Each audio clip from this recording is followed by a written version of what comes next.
អត្ថបទព្រះធម៌អប់រំចិនដោយព្រះសាសនមុនីមហាកម្មដ្ឋានាចារ្យហឹមប៊ុនធឿនធម្មធេរោអវាទទី106ការសិក្សាសតិប្បដ្ឋានជាមេរៀនរបស់ព្រះសម្ពុទ្ធបង្រៀនអំពីរបៀបអប់រំចិត្តឲ្យរួចចេញពីអកុសលដ៏លាមកដែលជាប់ក្នុងចិត្តល្ងងមិនឆ្លៀសចិត្តវង្វេងចិត្តប្រឡាក់ដោយធូលី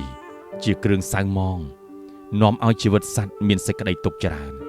សោកសៅឈឺចាប់ចង្អៀតចង្អល់ក្រៀមក្រំច្រើនប៉ុន្តែបើចិត្តបានចម្រើនអប់រំប្រតិបត្តិល្អហើយ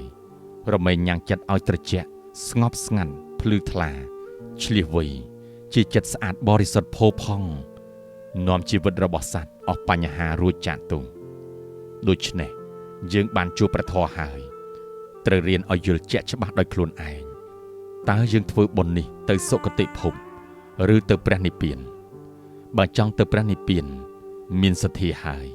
ត្រូវរក្សាសិលឲ្យតាំងមាំល្អរួចតម្រង់ទិដ្ឋិឲ្យត្រង់ក្នុងសមាទិដ្ឋិហើយប្រញាប់រូតរះជំរះផ្លូវអរិយមគ្គប្រកបដោយអង្គ8ដើម្បីធ្វើឲ្យជាក់ច្បាស់នៅព្រះនិព្វានយើងត្រូវតែព្យាយាមប្រឹងប្រែងចម្រើនវឹកហាត់សតិបញ្ញាញាណឲ្យស្ទាត់ជំនាញឲ្យរឿយនៅអារម្មណ៍សមថវិបស្សនាឲ្យទៅជាអារម្មណ៍របស់សតិនិងជាទីតាំងរបស់សតិព្រោះសតិប្បដ្ឋាននេះព្រះអង្គបង្រៀនទាំងសមថយានិកនិងវិបស្សនាយានិកជាអ្នកនឿយណាយទុកក្នុងវដ្តដាក់ជាលំនៅរបស់មីហើយមានបំណងដោះដៃពីមីមានចិត្តបាប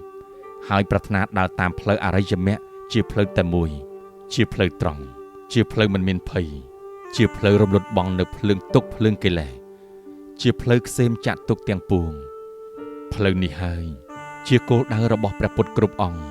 បង្រៀនជើងឲ្យធ្វើដំណើរទៅ